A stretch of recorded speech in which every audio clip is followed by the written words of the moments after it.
According to the state of Colorado, it took 10 days for a dentist named James Craig to kill his wife, Ashleigh Craig, using 3 different poisons. But it took a jury less than 8 hours to convict him. Ladies and gentlemen of the jury, I'm going to, just so that you are aware, as to verdict form, count 1, murder in the first degree. We, the jury, unanimously and beyond a reasonable doubt, find the defendant, James Craig, guilty of murder in the first degree. Yeah, this was a 2-week trial. Prosecutors said that Craig spiked his wife's protein smoothies with arsenic, cyanide, and a chemical found in eye drops. And when that made her sick but didn't kill her, Craig loaded a lethal dose of cyanide into a syringe and injected it into the mother of 6 as she lay helpless in the hospital. That, according to investigators. The state said that Craig needed Angela dead because he had money troubles and a mistress he wanted to run away with. James Craig was sentenced on the spot, or almost. First came victim impact statements.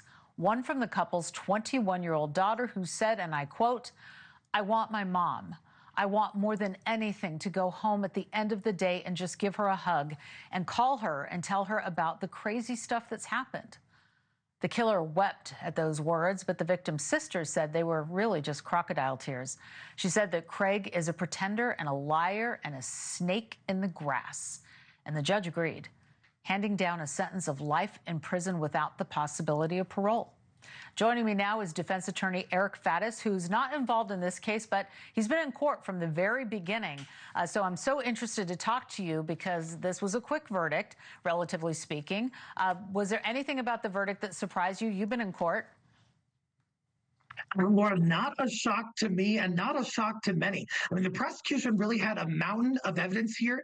And one thing that was super compelling is Angela Craig's sister testified that there was a prior incident of drugging where James Craig had drugged her before. And so the jury knew he was capable of this. He knew how to do it. And I think that was probably the nail in the coffin for James Craig.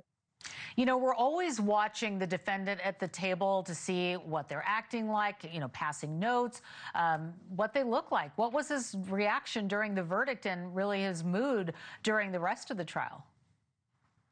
Yeah, so Laura, I observed him during the trial, and oftentimes when someone's facing a murder count, usually they're fearful or solemn. He was pretty animated, he confident even, talking with his counsel, smiling at the gallery. But when the verdict came down, I think reality truly set in for James Craig that this is the end of the road, and his sort of audacious behavior throughout the trial was starkly contrasted with sort of his tearfulness and forlornness at the end. Yeah, this picture that we're showing right now, it's incredible to watch him and the facial expressions.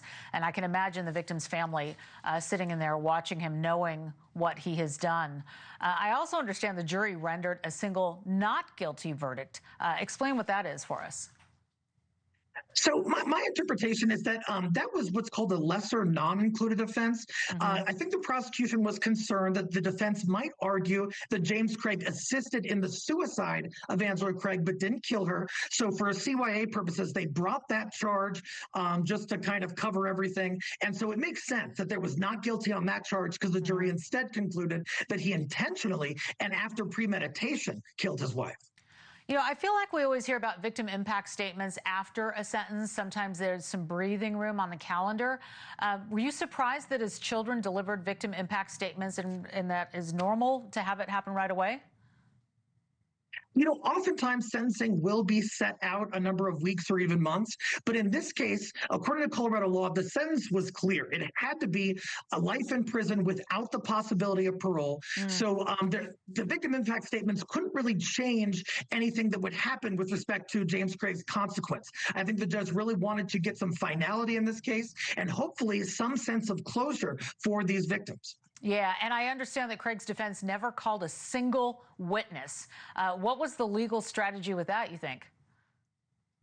You know, it's hard to say. You look at the Diddy case where a defense really scored some points on cross-examination and they felt they didn't have to call any witnesses. That is not how this trial played out. I was there.